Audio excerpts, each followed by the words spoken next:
नमस्कार दोस्तों, स्वागत है आप सभी का हमारे चैनल शेयर मार्केट में। मैं हूं आपका दोस्त नवी और हम यहाँ पर बात करने वाले हैं जे कॉप के बारे में। तो अब 91.6 रुपीज़ के अराउंड ये स्टॉक पहुंच चुका है और ये बहुत ही ज़्यादा एक सही लेवल है बाय करने के लिए। अब ये लेवल की हम बात करें तो ये इतना ज़्यादा एक्यूरेट क्यों कह सकते हैं। पहली बात तो है ये अपनी बुक वैल्यू के काफ़ी ज़्यादा नज़दीक पहुँच चुका है। दूसरी बात, स्टॉक में जितनी हाइप थी वो सारी अब स्टॉक से हट चुकी है। तीसरी, यहाँ पर स्टॉक पे E24.4 के अराउंड है। लेकिन अब अगर हम यहाँ पर बाइंग करने के बारे में सोचें तब भी हमें 2-3 चीज़ों का ध्यान रखना पड़ेगा। जैसे कि कंपनी की अगर रिटर्न ऑन कैपिटल एम्प्लॉयड की बात करें तो वो 3.8 है, जो कि कम है। रिटर्न ऑन इक्विटी 3.3 है, जो कि अगेन कम है। और यहाँ पर रिटर्न ऑन एसेट्स भी 3% से कम निकल के आ रहे हैं।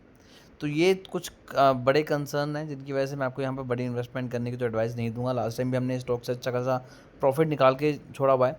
लेकिन अब जिस लेवल पे ये स्टॉक ट्रेड कर रहा है, अगर हम यहाँ पर बाइंग करके चलते हैं तो लॉन्ग रन में ये हमें अच्छे रिटर्न दे सकता है। कंपनी आपको डिविडेंड भी निकाल के देती है। कंपनी की प्रमोटर होल्डिंग बहुत प्यारी है, 74% के अराउंड। एफ ने भी यहाँ पर 1.40% की होल्डिंग बना के रखी है। डी की भी यहाँ पर 1.64% की होल्डिंग है। और कंपनी की सेल्स भी 8-9% इंक्रीज़ हुई है ईयर ऑन ईयर बेसिस के हिसाब से। कर्जा 1 पैसे का बनी है, जबकि 1350 करोड़ रुपए कंपनी के पास रिजर्व में पैसे पड़े हुए हैं। साथ साथ कंपनी का जो प्रॉफिट ग्रोथ है वो भी 83% इंक्रीज़ हुई है।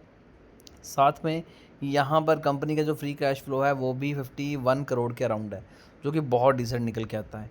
लेकिन देखिए, जिस हिसाब से स्टॉक भागा था तो डेफिनेटली कहीं ना कहीं ये इशू रहा था कि यार शायद से ये नीचे गिरेगा।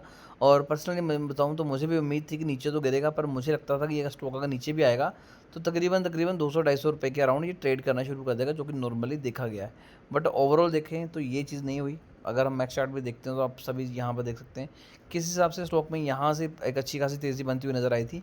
और अभी जो जिस लेवल पे स्टॉक है ये अपने पुराने लेवल से भी नीचे आ चुका है।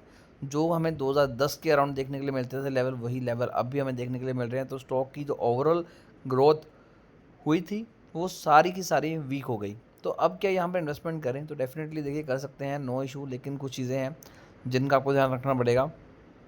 जैसे कि अगर the company has delivered a poor sales growth of -6.14 over 5 year. तो पिछले अगर 5 सालों की बात करें तो कंपनी की सेल्स 6% डाउन हुई है, जो कि बहुत बड़ा एक नेगेटिव इम्पैक्ट डालेगा। कंपनी के फंडामेंटल जितने ज़्यादा अच्छे हो जाएंगे कोई दिक्कत नहीं है, बट कंपनी की अगर सेल्स ही नहीं बढ़ रही तो वो कैसे उसे कोप अप कर पाएंगे। हाँ, ये पहले और भी ज़्यादा डबल डिजिट में था, बट अब कम हो गया, सिंगल डिजिट में रह चुका है, बट फिर भी है तो नेगेटिव ही है। और इसके बाद अगर लो रिटर्न ऑन इक्विटी की बात करें तो पिछले 3 सालों की रिटर्न ऑन इक्विटी भी 1.52 है, जो कि पहले यहाँ पर अराउंड आई थिंक 3% के अराउंड थी, जो कि अब इम्प्रूव हो गई, 7-8 के राउंड जा चुकी है। तो वो भी चीज़ें इम्प्रूव हो रही हैं, बट उससे भी काफ़ी ज़्यादा टाइम लगने वाला है।